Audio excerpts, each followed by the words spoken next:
And I'd like to, of course, not miss the chance to congratulate ICRISAT on its stellar achievements during the 40 years of work that it is now looking back on. This is what has distinguished ICRISAT in my mind over the years, is that ICRISAT is not only about crop improvement research, but it's very much also about taking the goods to the farmer. And of course, ICRISAT is down in history in its with its work over the decades, over the last 40 years, essentially, in terms of developing and helping to create the Indian seed industry, make it get off the ground. This is extremely important in a systemically important country such as India, and there is much to learn from this experience as we work in Africa, addressing essentially the same kinds of problems. I would like to start, given that this is the title that the management has asked me to reflect on, and like Bina, I was a little bit at a loss at the beginning, because there's lots that can be said, and you have to be selective necessarily. So basically, I think it may be good for me to start with my basic premise, and that basic premise is that commercial agriculture is the best path to food security, poverty reduction, and agricultural development and growth. And in this model of commercial agriculture, the farmer, of course, is a commercially oriented, entrepreneurially minded entity that looks for value where they can get that value. Nobody has ever been a subsistence farmer by choice. But farm capabilities, and we've heard this in the previous presentation, as well as external factors beyond the farmer's control, vary widely, and this of course is what explains the wide range of outcomes out there that we can observe. I think that ICRISAT's strategy of inclusive market-oriented development is exactly what we need to shape these outcomes in the desired way, benefiting farmers.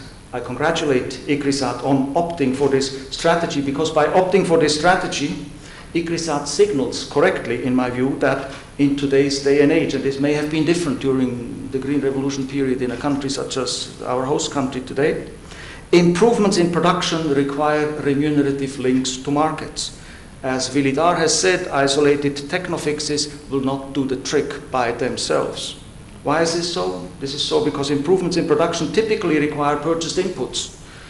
And in order to finance purchased inputs, you've got to be able to sell. And also, improvements in production can very quickly lead to marketable surplus, and if you cannot sell that, that defeats the purpose. There are numerous examples out there in Africa, in Asia, in Latin America, to show that it is possible to remuneratively link small farmers to modern value chains. But markets are unpredictable in their nature, by their nature, and they're volatile. And risks in agriculture abound. And so therefore some attempts at linking farmers to markets will fail and have failed.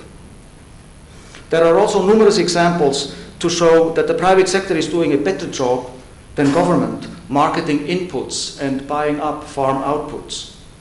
But the private sector goes where there is a business case, and some farmers are not in that business case. Some cannot be in it, no matter what you do. And others, however, can be in it, and I will talk about that a bit, what to do. We've already heard some very good suggestions from the previous speakers. Convert small farmers into business cases that are of, or business opportunities that are of interest to the private sector with the right kind of support. There is a lot of private sector involvement and at a growing rate in a country such as India, but we also see it elsewhere. We see it in Africa, and it's basically a function of liberalization and economic growth. When you have those two things, and typically you don't have economic growth without the market and regulatory framework liberalization, that is when your agriculture begins to transform. That is when the private sector begins to come in. That is when farming can begin to become more commercial, even at the small farmer level. That transformation in India, I see 5 elements to it, and all of them have meaning with respect to the commercialization of agriculture and with respect to the scope for rising public sector intervention at the input and the output side of farming. First, we're seeing a process whereby value creation in agriculture is shifting from grains to high-value crops and livestock products. Transformational. Second, we see a situation where production based on low labor costs is evolving towards efficiency and productivity-driven patterns of production, and technology, including mechanization, is central to support that. We see a situation where natural resource constraints in this country and elsewhere are really beginning to be binding with respect to water, for example, and they will be addressed because they're binding. We can factor climate change into that same discussion. And we see a situation where farming will increasingly shift from public support and protection to an ever greater involvement of the private sector in value chains. This, of course, then has major effects in terms of what the government's public policy stance ought to be. And I'll be addressing some of this, but let me just say very briefly, therefore, and then we can go through my slides and we'll do it very quickly. The basic message of this presentation is what you're seeing projected. The private sector plays essential roles offering value to farmers. The private sector cannot, however, function on its own. Akin was very clear in his speech about this particular point. Public goods and what I call enabling institutions are indispensable companions, making the government's role therefore essential too. Partnerships are often needed to improve the functioning of value chains, to create synergy in agricultural R&D, and to shape social and environmental outcomes. By social outcomes, I mean in particular linking small farmers at the lower end of the size continuum and the farm capability continuum to modern value chains. And these are the topics that the set of slides is going to try to address very quickly. So basically, and since the title of the presentation was whatever it was to be saying how the private sector can be helpful to farmers or something like this. If you think about it, then farmers' needs are what define the private sector's role, because there is no business case unless you in the private sector unless you respond to effective demand. And effective demand is in the three spaces of technology, services, and access to markets. If you think about it, every farmer, female or male, large or small, irrespective of where they're located on the face of the earth, wants those three things: technology, services, and access to markets. And technology has everything to do, of course, with the four basic things that have made agriculture advance over the decades, and that is germplasm, in other words, genetics, soil fertility solutions, crop protection, and irrigation and mechanization. Services have to do with agricultural extension. They have to do with better organization. I'm glad the previous speaker talked about that. They have to do with financial services, with connectivity, with information. And, and then, of course, access to markets, transport, storage, information, logistics. Now, it is the case today in emerging markets and developing countries that millions of small farmers are currently reached every day commercially as they buy seeds and crop protection products, fertilizer, cell phones, consumer goods, and tools. Cell phones, as you know, are an agricultural input. Now, here's the kind of a little bit of theoretical, of empirical proof for my argument that the private sector's role in agriculture is up. These are data from India, and you can see the curve there. This is investment, public investment, private investment, and total investment in agriculture at current prices over the long run here from the 1960s to the current period. And you can see how the private sector in the period since deregulation basically has exploded, mostly in particular in this, in the first decade of the 21st century. As a matter of fact, if you look at this and you keep in mind what people in this room will know, I don't have the data to show it in this presentation, that if you think about how agricultural growth evolved in India, it is clear that there has been a sort of a deceleration of growth from 1990 onwards for a while, and then there has been, after about 2005, a renewed acceleration. That renewed acceleration would have been much less without the private sector's role that is documented in this picture, and and something similar can be said with respect to the opposite thereof, basically with respect to the first period of relative deceleration in growth since 1990, between 1990 and 2005. Now, what does this increased presence in agriculture, of the private sector in agriculture, do? It drives the diversification. And this is very much a smallholder friendly topic, diversification, because of the efficiency and effectiveness of small farms, particularly when it comes to the high-value products. This is a set of tables that comes from a study by Berthal Joshi and Mr. Narayanan, I think, and I don't know if they're maybe in the room, because at least one of them, the first of them, is a staff member of ICRISAT. Basically, what this says here is that diversification is an important source of agricultural growth with very sizable opportunities for smallholder farmers. I'm not going to go into it. We can look at the numbers later on and so on. This, however, this growth, like as I said in my introduction, this growing presence of the private sector in the agricultural economy poses dilemmas for the public sector in various domains, certainly in service delivery. What's the topic with agricultural extension, which is the quintessential service that needs to be given to farmers? Because I would posit to you that knowledge is the first binding constraint, even before better seed and other physical synthetic inputs. This is about knowledge. And then, of course, it's also, and I'll be coming back to this, the question of organization. And the literature on extension says that there are bright spots in extension in India, the rise of the private sector, the role of the NGOs, which I'm not talking about here, very important, and the role, of course, of mobile applications, cell phone technology, etc. What's not so good is the fact that many smallholder farmers are not reached at all, up to 60%, and the government's role, even though the government has a huge public extension apparatus, at least on paper, its reach of farmers and small farmers is almost negligible. And it has, like the private sector, a larger farmer bias in its extension programs. So therefore, what are, in this situation where you got the private for-profit and non-profit sector massively now present in extension, input dealers, lead farmers, and so on, aggregators of products, and so on, what are the policy challenges and that the public sector clearly needs to be thinking about, and with respect to which incentives need to be created so that those policy challenges can be addressed increasingly by non-governmental actors? Those challenges are coverage of small farmers and the public sector's role and effectiveness in extension, supporting the private sector and non-profits. Make the private sector go increasingly to the more marginal areas where it is currently not there. Similar set of comments apply to input supply.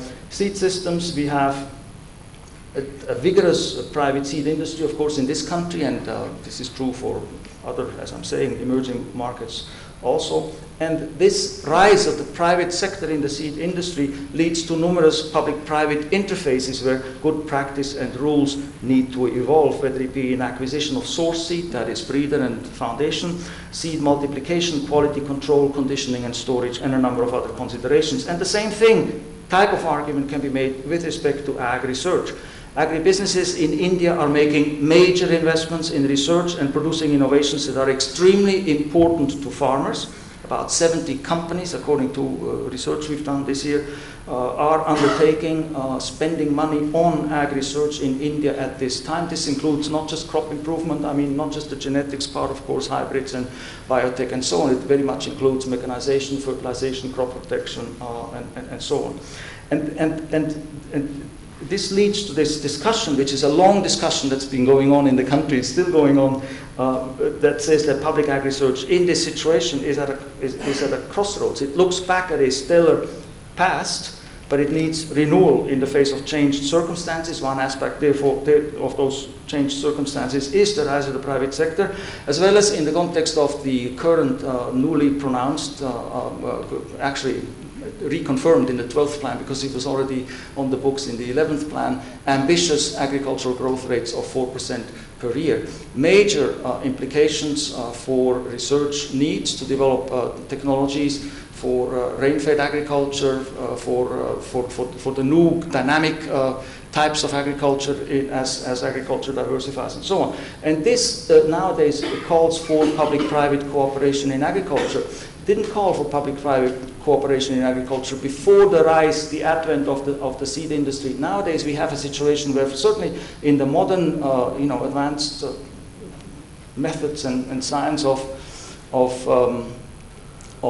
plant breeding, we clearly can see a division of capabilities between the public and the private sector, from which derives, in my analysis, a division of labor, which would then lead to the call for public-private cooperation. That division of capabilities has to do with genotyping and phenotyping, the latter being really a resource in the public sector, the former being much more nowadays present as a capability in the private sector. The two need to be brought together in the context of molecular breeding exercises and so on, and that is quintessentially that there's a natural division of labor which leads to natural requirements for cooperation. The question is how, etc. But let me just sort of stop here and give you my intermediate conclusion.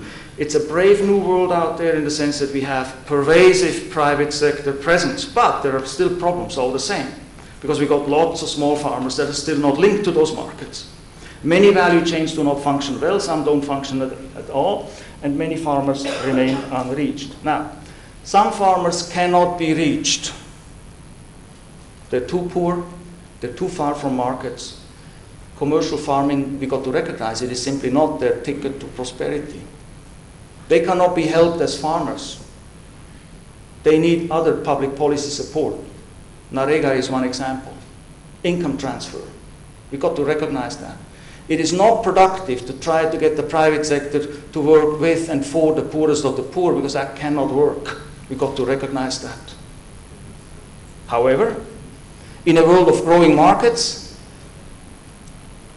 many of those who are currently unreached, can be linked to value chains if the applicable constraints are removed, if enablers, market makers are introduced, some of which the previous speaker has spoken about, some of which are mentioned here in this little picture, and so on. Now, there's quite a bit happening in India of late.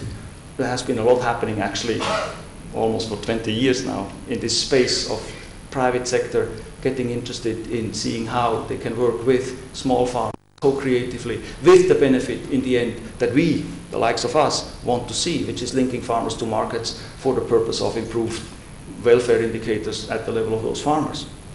So currently, and we've done some work that our foundation is associated with a group that is linked to Harvard Business School and the Enterprise Solutions for Poverty firm in New York and so on, whereby there are a number of corporates that are making renewed efforts these very days to bundle inputs, advice, markets, and money for the purpose of working with smallholder farmers. What I have to tell you here is, however, that so far this experience, that the illustrative list of companies, and some of them are of course large corporates, including international or multinational corporates, there's no reason why the model is not applicable with and by domestic companies, and indeed a number of domestic companies, many in fact, are associated with the process. But what the previous picture showed, basically I have to give you the caution, the caveat to the effect that it's with larger small farmers. Okay? Just for the reason that I mentioned before, it is difficult to link small farmers, very small farmers, very low capability farmers to value chains. There is a plan underway now called Shared Value in Agribusiness platform in India. It's not off the ground yet, it's being prepared. These are some of the companies that have signed up to it, and they have a certain ambitious goal of reaching, I don't know if it's ambitious, of reaching 20 million farmers by 2020. Now, if you go to the lower level of farmers, the nature of intervention that we are always talking about, by definition, has something to do with what I'm projecting here. We in our foundation work actively in this field. We have coined the term market-led extension. It is about extension, but it's in the end about much more than extension. It's about finance, it's about quality assurance, producing up to food safety standards which modern supply chains demand. It's about technical support, it's about market linkages, and so on. And it is very much also about enablers, whether they be crop insurance, credit, finance, and so on. And my challenge that I'm facing in the work that we are doing in many countries, 14 countries as a matter of fact, across the so-called developing world, is how can I standardize the constituent elements of this approach, so that I can thereby, through standardization, facilitate going to scale. That's the challenge that I'm facing. It's not, if we have not solved it. I think it's a challenge that many others are facing also, and if you have views about this, I'd be very pleased. Here's an example of a project supported by Syngenta Foundation for Sustainable Agriculture with local partners in Jawar, India, it's in northern Maharashtra, that does essentially market-led extension of the kind that I've tried to very briefly present to you. Here are some highlights. I don't need to go through them. This project is, in terms of its effect on farmers, from what we can see, transformational, in that the project has helped production to come up. And it's very much according to a model that we call producing together and selling together. Therefore, the organization is critical in this, and farmers are selling on spontaneous markets, making good income from what we can tell, and we have data to show it, as well as part of it is a model of contract farming where some of the vegetables, chilies in particular, are being sold to Field Fresh. Field Fresh have told us that they can take unlimited quantities of chilies. Now that's an opportunity. I'll have to say to you and admit here in public that we're far from living up to that opportunity because of the organizational challenges, because of and so on, of the work on the ground. But if a company, a large buyer, is telling you that we'll take unlimited quantities of chilies, now you tell me that's an opportunity for linking smallholder farmers to markets, and we're working on this in Jawar. I mentioned enablers, and I don't have time to go into this, but I just wanted to mention one class of enablers called, obviously, mobile applications. This is something that our foundation has developed, and it's going to go live towards the end of the year. We call it Farm Force, and it's really a mobile platform to support the integration of smallholder farmers into formal agro value chains. It's a platform. It's different from Salesforce. It's specifically designed to deal with large numbers of smallholder farmers and to reduce the transaction cost on that aggregators face and input companies face as they deal with smallholder farmers. Basically to enable fluid management of the three quintessential flows that always obtain: information flows, physical flows, and financial flows. I won't say more about this because I'm probably running out of time. And finally, it's all in the end about partnerships. We've heard this before. Partnerships come in many shapes, they have many different types of participants, PPPs, public-private, absolutely. Oftentimes we are seeing for-profit, non-profit partnerships where a commercial entity and a foundation, for example, the Gates Foundation represented here is active in this, our foundation is active in this, work together to accelerate research or kickstart markets, that the purpose of which activity would be to benefit small-scale farmers. Now, given the fact that everybody is screaming public-private partnerships in agriculture, and given the fact that we don't have many well-performing public-private partnerships in agriculture, we thought, Syngenta Foundation, that we would come up with a knowledge management tool that we're calling APXC, Ag Partner Exchange. It has gone live. You can find it at this web address since a few weeks ago this month. The purpose is for it to operate as a platform for knowledge management, as well as a platform for essentially as an incubator of public-private partnerships. I can tell you more if you have time about it during the discussion. The task is to stop, at least the challenge rather, to stop reinventing the wheel when we craft new partnerships in agriculture. So APXC, Ag Partner Exchange, is designed to change the enabling environment for PPPs in agriculture and make this whole world of PPPs in agriculture accelerate. Again, both in R&D, where of course the problematic and the nature of the participants is very sui generis, certainly different from the other grand class of problems where we need PPPs, which is the development of smallholder relevant markets on the input and the output side of farming. Therefore, to recapitulate, I just copy-pasted the first slide. This is what this world is all about.